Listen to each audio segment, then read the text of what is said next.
Sa iba pang balita, muling tiniyak ng Administrasyong Aquino ang pag-unlad ng mga lalawigan. Kaugnay nito, pinasinayaan ni Pangulong Aquino ang ilang mahalagang infrastructure project sa Iloilo na inaasahang magsusulong ng ekonomiya hindi lamang ng nasabing lalawigan kundi ng buong bansa. Narito ang report ni Rocky Ignacio. Pinaunahan ni Pangulo Aquino ang inaugurasyon at inspeksyon na may 4 na mahalagang programang infrastruktura sa Western Visayas.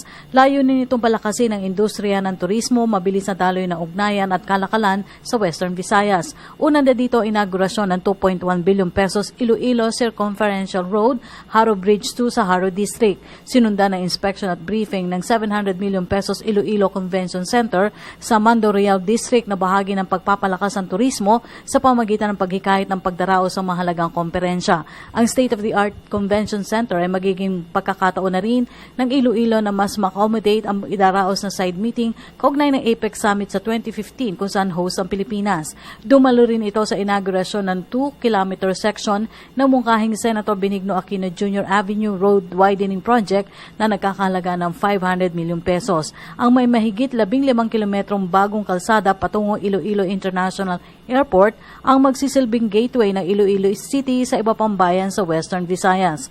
Ang development project na ito ay bahagi pa rin sa pag-host ng Iloilo sa ministerial meeting kaugnay pa rin ng APEC Summit.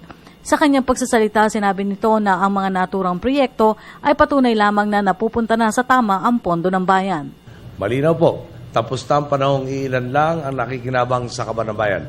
Hindi na nagpapatupad ang pamahalaan ng mga proyektong pampapogi lang. Namamayanin na niya ang pagtahak ng lahat sa tuwid na daan at namili na ng tamang pinuno ang mga Pilipino. Parati ko sinasabing, hindi ko ginawa mag-isa to. Binigyan ako ng pagkakataon ng sambayanan at tignan ho nyo ang resulta. Yun lang ho naman ang formula.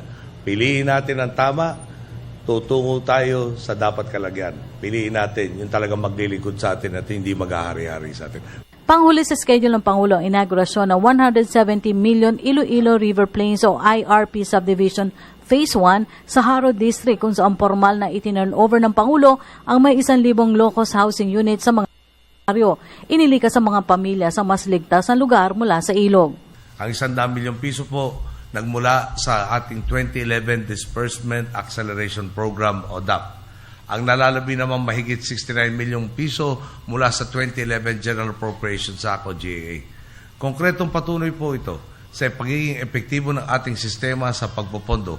Kitang-kita nga po kapag sa tapat ginamit ang pondong mula sa buwis na pinaghirapan ng taong bayan, may kaukulan nitong benepisyo sa Pilipino at hindi napupunta lang sa bulsa ng iilang mapanlamang. Pinapurihan naman ni Senate President Franklin Drilon ang Pangulo sa malaking tulong sa Iloilo. Hindi po malilimutan ng mga Ilonggo ang lahat na kabutihan na ginawa mo dito.